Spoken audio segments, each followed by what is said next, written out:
Ianto and Owen continued to become closer, just by not sniping at each other quite so much that they were actually talking more and getting used to reacting to each other on a new level. They shared thoughts and laughed together. Ianto found that he enjoyed having a friend. When Owen offered to stay at the hub one night because of an unexpected rift activity, Ianto ordered takeout and stayed with him. Over Indian food, they began talking about lost loves. "Did you love Jack?" asked Owen. Ianto thought for a minute. Did he really want to share this with Owen? But they had become close, and he trusted the medic not to roughshod over his emotions. Yeah, he admitted, looking down to conceal the hurt that thinking of Jack still produced. Ianto did not really want to investigate his feelings for the missing immortal man, so he retaliated with a question of his own. "You ever been in love, Owen?" "Yeah," responded Owen. "Diane?" questioned Ianto. "No, that was more of an infatuation. It could have been love given enough time. The one I love, her name was Katie. We were going to be married," he said sadly. "Oh, and I had no idea. I'm sorry," said Ianto, mortified that he had not known such an important fact about his friend. Ianto reached out a hand and touched Owen's. Owen grabbed his fingers and held on tight as he suddenly decided that he needed to unburden himself.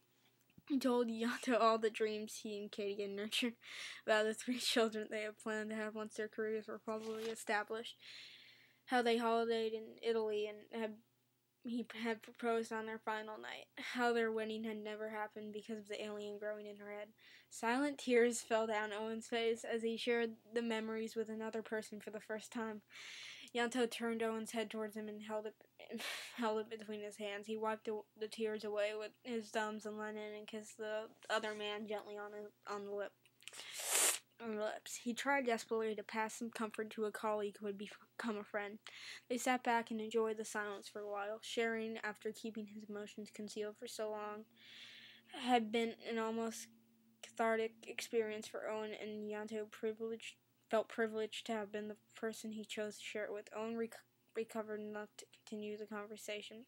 "Ianto, when he comes back, will you go back to him?" he asked. They both knew which him he was referring to. "Yes," answered Ianto, simply, "if he wants me to." "Of course he'll want you to. He's not stupid." Ianto looked around at him. "He went away, Owen.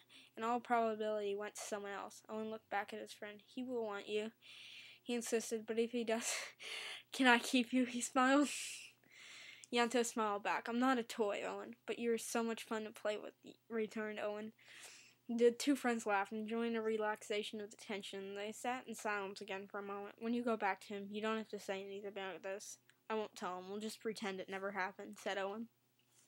Ianto nodded, acknowledging silently that he would prefer to keep the development of their relationship from his missing lover. "But he's not here now, Owen. You can play with me for a little longer." He smirked, leaning to claim his lips again in a soft kiss.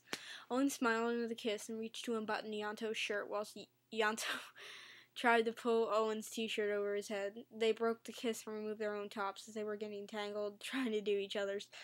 Ianto pushed Owen down onto the sofa and lay on top of him, grinding their hips together, panting into each other's mouths. "Are we really going to do this here?" asked Owen. "Yes," answered Ianto, putting an end to any protest Owen had forming.